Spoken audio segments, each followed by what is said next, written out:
Bienvenue dans Speedcast, saison 2, le podcast dédié aux plus belles histoires du sport auto. Je m'appelle Anna, je suis passionnée de sport automobile et j'ai décidé de vous raconter ma passion. Toutes les semaines, nous retracerons ensemble la carrière d'un pilote de légende ou le déroulé d'un événement marquant du sport auto.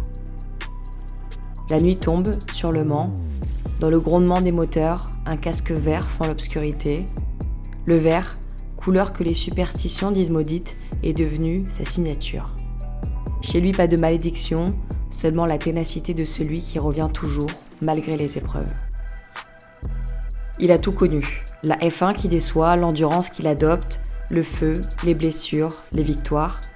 Au Mans, il a trouvé sa maison, 33 participations, des triomphes avec Matra et un respect universel né de sa fidélité à cette course unique. Et même après avoir quitté le volant, il n'est jamais vraiment parti. Une équipe a porté son nom, ses couleurs, son esprit de résistance face aux géants. L'homme, derrière le casque vert, est devenu un bâtisseur. Cette histoire n'est pas seulement celle d'un palmarès, mais celle d'une constance et d'une passion inaltérable, celle d'un pilote qui a fait de l'endurance une philosophie et de sa couleur un symbole. Voici l'histoire d'Henri Pescarolo. Henri Pescarolo naît à Paris en septembre 1942, dans une France encore marquée par la guerre. Dans ces années de reconstruction, le sport automobile n'est pas forcément une évidence pour un jeune de la capitale. Pourtant, très tôt, Henri s'intéresse aux machines, aux moteurs, à tout ce qui roule vite. La fascination naît dans les rues parisiennes, mais s'enracine surtout dans une curiosité mécanique presque instinctive. Il n'a pas l'aura d'un aristocrate du volant, ni la fortune familiale de certains pilotes de son époque. Ce qui forge Pescarolo, c'est la détermination brute. Il étudie sérieusement, mais son regard est déjà tourné vers les circuits.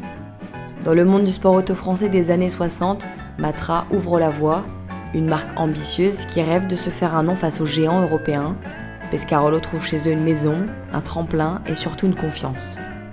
Son apprentissage se fait en monoplace dans les catégories de promotion. Là, il se fait remarquer par une vitesse naturelle et un courage sans faille. Très vite, il incarne une nouvelle génération de pilotes français, plus populaires, plus proches de leurs fans, moins issus d'un entre-soi social. Pescarolo n'est pas un mondain, il est un bosseur, un acharné, un pilote qui veut apprendre en accumulant les kilomètres. Et son casque vert, ce casque franc, atypique, presque provocateur, dans un monde de casques sobres, devient sa marque de fabrique. Un signe distinctif qui le suivra toute sa carrière jusqu'à devenir une icône du Mans. Au tournant des années 60, Henri Pescarolo est prêt à affronter l'élite. La Formule 1 l'attend, mais déjà, il porte en lui ce qui fera sa singularité, un attachement viscéral à l'endurance, une résistance hors norme, une simplicité humaine qui contraste avec l'image flamboyante de certains de ses contemporains. En 1965, la F1 commence à s'ouvrir aux pilotes français. Henri Pescarolo, rapide et appliqué, devient l'un de ses espoirs, notamment grâce à son lien avec Matra. Il fait ses débuts en F3. L'année suivante, il fait ses premiers pas aux 24 heures du Mans et en 1968, il est titularisé en F2 après avoir décroché le titre en F3 France. Cette année-là, il fait aussi ses premiers tours de roue en Formule 1 en Espagne au Grand Prix de Jamara. Mais en 1969, sa carrière et surtout sa vie vont prendre un tournant dramatique. Alors leader du championnat de F2, Henri participe aux essais préliminaires des 24 heures du Mans. Alors qu'il est au volant de sa Matra MS 640, il perd le contrôle de son engin, victime d'un défaut aérodynamique qu'il envoie dans les airs, dans la longue ligne droite des Hunaudières, à très grande vitesse. La voiture s'écrase dans la forêt. Henri sort miraculeusement vivant, mais sérieusement blessé, victime de plusieurs fractures de la colonne vertébrale au niveau des dorsales, ainsi que de grandes brûlures. Le monde autour de lui semble s'arrêter. Pour beaucoup, c'est la fin d'une carrière prometteuse. Pour Pescarolo, c'est un point de bascule. Entre douleur et convalescence, il découvre la fragilité de la vie derrière le volant, mais aussi la force intérieure nécessaire pour revenir. Sa reprise est progressive, prudente mais déterminée. L'accident forge son tempérament. Il devient plus réfléchi, plus conscient des limites et développe cette patience qui deviendra sa marque de fabrique. La Formule 1 reste un rêve, mais elle n'est plus le lieu où il pourra pleinement exprimer sa nature. Les saisons suivantes avec Matra et d'autres équipes montrent un pilote courageux et régulier, mais souvent freiné par des voitures imparfaites et des manques de moyens de ses équipes. C'est cet épisode qui, plus que tout, le pousse à se tourner vers l'endurance.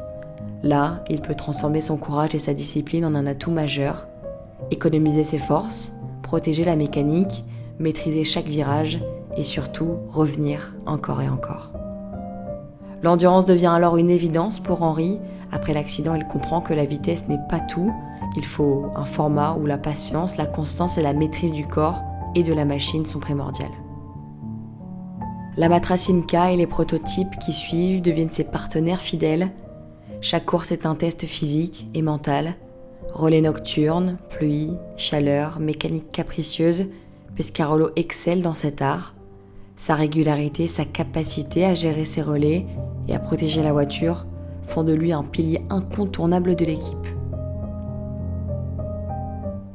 L'accident n'est jamais loin dans ses pensées, il lui rappelle la fragilité de tout instant, l'importance de ne jamais sous-estimer la course et surtout de respecter la mécanique et le corps humain. Cette prudence calculée devient sa force, là où d'autres brûlent d'énergie, Henri transforme chaque heure en maîtrise, chaque tour en art de l'endurance.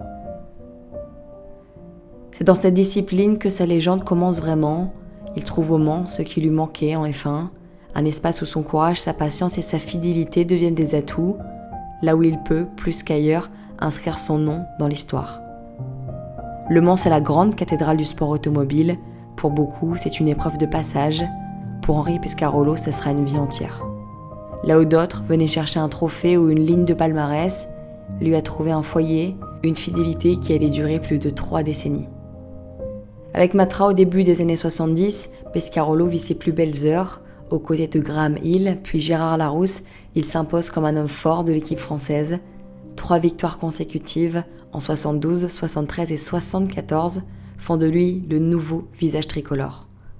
Ces victoires ne sont pas seulement sportives, elles incarnent la revanche d'une industrie nationale capable de battre Ferrari et Porsche sur leur propre terrain. Le Mans, c'est aussi la dramaturgie des nuits sartoises. Les phares qui découpent la pluie, les mécanos épuisés, le public qui s'accroche au petit matin. Pescarolo avec son casque vert et l'image rassurante de la constance. On ne sait qu'il ne lâchera pas, qu'il trouvera toujours l'énergie pour enchaîner un relais supplémentaire, pour ramener la voiture quand tout semble perdu. Son attachement au Mans dépasse les victoires, année après année il revient, même quand les voitures ne lui permettent pas toujours de jouer la gagne. Il devient le repère, le vétéran que tous respectent. Les records commencent à tomber, le plus grand nombre de participations, une longévité qui défie la logique. En 1976, il abandonne définitivement la F1, après 56 Grands Prix et un palmarès peu étoffé malgré un talent certain. Désormais, il va consacrer sa carrière à l'endurance et marquer la discipline à jamais. Mais au-delà des chiffres, Pescarolo incarne quelque chose d'unique, l'idée que Le Mans est plus qu'une course. C'est une école de vie, une épreuve d'endurance humaine autant que mécanique. Lui en devient le professeur, l'un de ses gardiens. Le Mans est sa maison, sa scène, son horizon, son identité. Là où d'autres pilotes sont passés, Henri Pescarolo est resté. Si Le Mans est la maison de Pescarolo, alors ses participations en font les fondations. 33 départs au compteur, un record qui parle de persévérance autant que de talent. Dans un sport où la jeunesse est souvent considérée comme une condition sine qua non, Henri impose sa constance et sa sagesse accumulées au fil des ans. Chaque année, il revient, les épreuves se succèdent, pluie, chaleur accablante, mécanique fragile. Pourtant, Pescarolo reste la référence. Pour les jeunes pilotes, il est le maître discret mais exigeant. Pour les ingénieurs et les mécanos, le guide qui sait écouter et comprendre les limites. Pour le public, l'image rassurante du casque vert, toujours là et toujours fidèle. Cette longévité n'est pas qu'une statistique, elle est le reflet d'une discipline hors norme. Préserver son corps, maîtriser ses relais, anticiper la mécanique, gérer les erreurs, encaisser la pression.